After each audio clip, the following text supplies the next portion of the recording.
कुछ कंपनी के नाम लोगों के डेली लाइफ में इतनी बारीकी से जुड़े हुए हैं, अगर हम नेट पर कुछ सर्च करते हैं तो कहते हैं गूगल किया।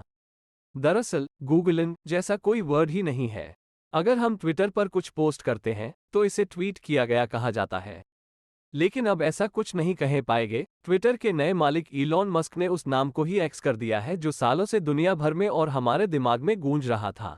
पिछले साल इलॉन मस्क द्वारा $44 बिलियन में ट्विटर खरीदना एक बड़ा जुआ था।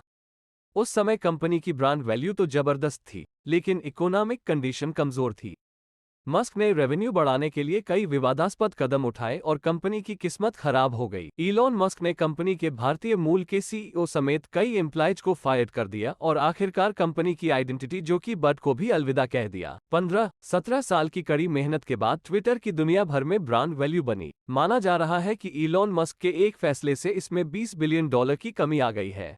ऐसा करने का कारण, जब इलॉन मस्क ने ट्विटर कंपनी खरीदी तो उन्होंने कहा कि वह वन फॉर एवरीथिंग, हर चीज के लिए एक ऐप बनाना चाहते थे। इसी मकसद से उन्होंने ट्विटर जैसी अच्छे यूजर बेस वाली कंपनी खरीदी और अब उन्होंने कंपनी को सुपर ऐप बनाने की दिशा में इसकी पहचान बदल दी है। कंपनी के नए सीईओ ने अपने ट्वीट में सॉरी एक्स भी लिखा है कि अब company audio, video, messaging, payments, banking आदि सभी सर्विसेज देने वाली सुपर ऐप बनने की दिशा में आगे बढ़ेगी। चीन का वीचैट महज एक मैसेजिंग ऐप से सक्सेसफुली सुपर ऐप में बदल गया है। एट प्रेजेंट में इसके लगभग 1.5 अरब एक्टिव यूजर्स हैं और लगभग 35 लाख छोटी बड़ी सर्विसेज एक ऐप में अवेलेबल है।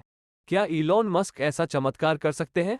इस समय दुनिया उसके पसंदीदा मजेदार बर्ड की हत्या से सदमे में है। हालांकि ये कहना होगा कि इलॉन मस्क अकेले नहीं है जो ऐसा जुआ खेलते हैं। टेक्नोलॉजी की दुनिया में कई कंपनियों के नाम में रोमांचक बदलाव हुए हैं।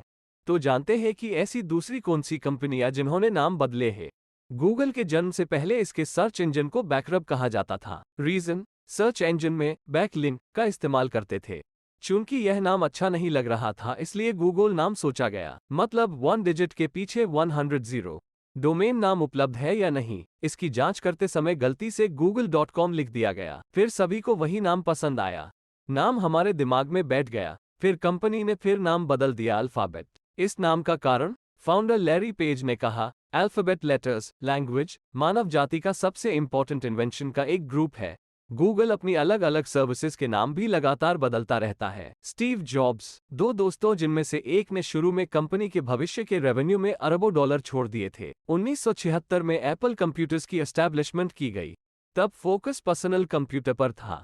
बाद के सालों में कंपनी के उतार चढ़ाव और स्टीव जॉब्स के जाने के बाद कंपनी ने 2007 में आईफोन लॉन्च किया। स्टीव जॉब्स ने तब अनाउंसमेंट की कि एप्पल कंप्यूटर्स इनकॉर्पोरेशन को अब केवल एप्पल इनकॉर्पोरेशन के नाम से जाना जाएगा, क्योंकि कंपनी अब कंप्यूटर के बजाय अलग अलग प्रकार के कंज्यूमर इलेक्ट्रॉनिक डिवाइसेस पर कॉन्सेंट्रेट कर रही थी। एप्पल अब सबसे वैल्यूएबल कंपनी है। 2004 में अपनी एस्टेब्लिशमेंट के बाद से सोशल मीडिया पर राज करने वाले फेसबुक के फाउंडर मार्क जुकरबर्ग समय के बदलाव को बहुत जल्दी पहचान लेते हैं। उन्होंने सालों से डेस्कटॉप बेस्ड फेसबुक का एक्सपेंशन करने के लिए मोबाइल पर ज्यादा पॉपुलर इंस्टाग्राम और व्हाट्सएप कंपनियों को खरीदा। इसके बाद उनका और भी बड़ा सपना था दुनिया को मेटावर्स का तोहफा देने का सपना। 2021 में उन्होंने पूरी कंपनी का नाम बदलकर मेटा रख दिया। कंपनी का ध्यान अब ऐसी टेक्नोलॉजी बनाने पर है जो लोगों को जुड़ने, कम्युनिटी फाइंड करने और बिजनेस बढ़ाने में मदद करे। हालांकि अभी के लिए मेटावर्स अभी भी एक सपना है। एक मोबाइल कंपनी के लिए रिसर्च इन मोशन (RIM) नाम बहुत अच्छा था, लेकिन कंपनी अपने नए प्रोडक्ट के लिए नए नाम की तलाश में थी। उस समय जब लोग पेजर का इस्तेमाल कर रहे थे, RIM कंपनी ने कंप्यूटर जैसे कीबोर्ड वाला एक मोबाइल फोन डेवलप किया। किसी ने मोबाइल की सभी चाबियों की फल जैसी शेप से ब्लैकबेरी नाम का अनुमान लगाया। उस समय ये फोन टॉप बिजनेस एग्जीक्यूटिव्स के बीच काफी पॉपुलर हो गया था। फिर पूरी कंपनी का नाम बदलकर ब्लैकबेरी कर दिया गया। बेशक आईफोन और एंड्रॉयड के तूफान ने कंपनी के मोबाइल बिजनेस को खत्म कर दिया है। 1998 में कन्फिनिटी नामक कंपनी एस्टैब्लिश्ड की गई थी, जो ट्विटर के कर्ट ओनर एलन मस्क द्वारा स्थापित X.com नामक कंपनी में कन्वर्ट हो गई। कंपनी का बिजनेस फाइनेंशियल सर्विसेज था। इन दोनों कंपनियों ने मिलकर पेपैल नाम से एक ऑनलाइन पेमेंट सर्विस लॉन्च की। लंबे उतार चढ़ाव के बाद कंपनी को पेपैल के रूप में ऑफिशियल पहचान मिली। कंपनी का IPO भी इसी नाम से आया था। बाद में ईबे ने पेपैल को खरीद लिया। हाल में पेपैल दुनिया भर में ऑनलाइन पेमेंट के लिए सबसे पॉपुलर सर्विस है। जिसे हम एंटीवायरस सॉफ्टवेयर के रूप में जानते हैं, वो कंपनी के फाउंडर की सरनेम मैकफी है। कंपनी की एस्टैब्लिशमेंट 1987 में हुई थी। फाउंडर जॉन मैकेफी ने 1994 में कंपनी छोड़ दी और कंपनी के आउटस्पोकन ओपोनेंट बन गए, लेकिन कंपनी का ग्रोथ जारी रहा। 2010 में इंटेल कंपनी ने मैकेफी को खरीद लिया और 2014 में कंपनी का नाम बदलकर इंटेल सिक्योरिटी कर दिया। 2017 में फिर बदलाव हुआ। इंटेल ने सिक्योरिटी बिजनेस बेच दिया और नई कंपनी को पुराना नाम मिला, मैकेफी। इस बीच original founder John McAfee tax evasion के आरोप में जेल गए और 2021 में जेल में उनकी मौत हो गई। यह आत्महत्या थी या हत्या, यह अभी भी एक रहस्य है। Home box office HBO।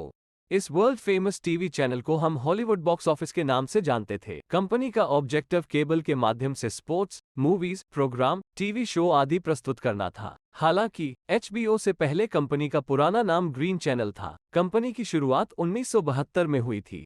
HBO ने एक सब्सक्रिप्शन मॉडल अपनाया ताकि उसे एडवर्टाइजर्स की परवाह न हो। 2019 में कंपनी ने अपने नाम में एसोसिएट कंपनी सिनेमैक्स से मैक्स शब्द जोड़ा था और अब इस साल मई में कंपनी के नाम से मूल शब्द HBO हटा दिया गया है। अब इसे सिर्फ मैक्स के नाम से जाना जाता है। नाम बदलने के मामले में नेटफ्लिक्स भी पीछे नहीं है।